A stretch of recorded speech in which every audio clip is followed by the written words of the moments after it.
Delhi liquor scam update సంచలన విషయాలు బయటపెడుతున్నాయి. కవిత CBI remand రిపోర్టులో సంచలన విషయాలు వెల్లడయ్యాయి.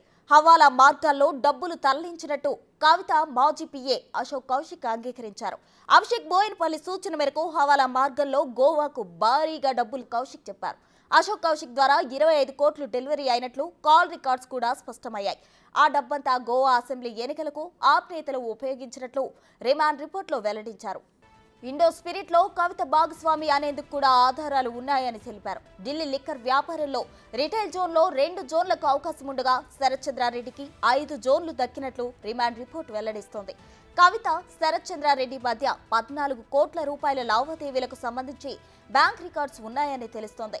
తెలంగాణలోని మహబూబ్ నగర్ వద్ద ఒక వ్యవసాయ భూమి కొనుగోలుకు సంబంధించి కవిత శరత్ చంద్రారెడ్డిని ఒత్తిడి చేశారు. అరవిందో అనుబంధ కంపెనీ అయిన మహిరా వెంచర్స్ ద్వారా భూమి కొనుగోలు ఒప్పందం జరిగేటట్లు ఆ కంపెనీ నుంచి 14 కోట్లు చెల్లించేందుకు శరత్ చంద్రారెడ్డిపై కవిత ఒత్తిడి తెచ్చారు. ఆప్ నేతలకు తానే 100 కోట్లు ఇచ్చా అని 5 రిటైల్ జోన్లో వ్యాపారం దక్కింది కాబట్టి జోన్కు 5 కోట్ల చొప్పున 25 కోట్లు ఇవ్వాలని శరత్ చంద్రారెడ్డిని కవిత డిమాండ్ చేసినట్లు నివేదికలో పేర్కొంది. దానికి శరత్ చంద్రారెడ్డి నిరాకరిస్తే తెలంగాణ, ఢిల్లీలోనూ వ్యాపారాలు చేయనివ్వనని కవిత శరత్ చంద్రారెడ్డిని బెదిరించినట్లు నివేదికలో వెల్లడైంది. హోల్సేల్ వ్యాపారం నిర్వహించే ఇండో స్పిరిట్ కంపెనీలో కవిత బినామీగా అరుణ్ రామచంద్రన్ పిల్లై ఉన్నారని, తన రిటైల్ జోన్స్ కు ఇండో స్పిరిట్ నుంచి రావాల్సిన 60 కోట్లు ఇవ్వొద్దని కూడా పిల్లైకు కవిత చెప్పారని శరత్ చంద్రారెడ్డి వెల్లడించినట్లు రిమాండ్ రిపోర్టులో పేర్కొన్నారు. శరత్ చంద్రారెడ్డి, మాగుంట శ్రీనివాసరెడ్డి, మాగుంట రాఘవ ఇచ్చిన వాంగ్మూలాల్లో కీలక అంశాలు వెల్లడయ్యాయి. వారు ముగ్గురు చెప్పిన దాని ప్రకారం ఈ కేసులో కవితే ప్రధాన కుట్రదారు.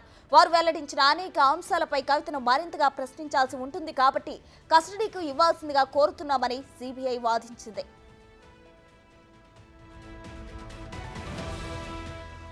ఢిల్లీ లిక్కర్ కేసులో కవిత చాలా కీలక వ్యక్తి. ఆమె పాత్ర చాలా స్పష్టంగా కనబడుతోందని సిబిఐ తెలిపింది. 100 కోట్ల ముడుపులను సేకరించడంలోనూ ఆప్ నేతలకు చెల్లించడంలోనూ కవిత నేరపూరిత కుట్రకు పాల్పడ్డారని సమాచారం. సౌత్ గ్రూప్ లో మద్యం వ్యాపారి అంటూ పరోక్షంగా మాగుంట శ్రీనివాసరెడ్డి పేరును ప్రస్తావించిందే సిబిఐ. ఢిల్లీ లిక్కర్ వ్యాపారం చేయాలనుకున్నప్పుడు ఆ మద్యం వ్యాపారి అరవింద్ కేజ్రీవాల్ కలిశారని తెలిపింది సిబిఐ. కవిత అంతా సమన్వయం చేస్తున్నారని కేజ్రీవాల్ వ్యాపారితో చెప్పారు.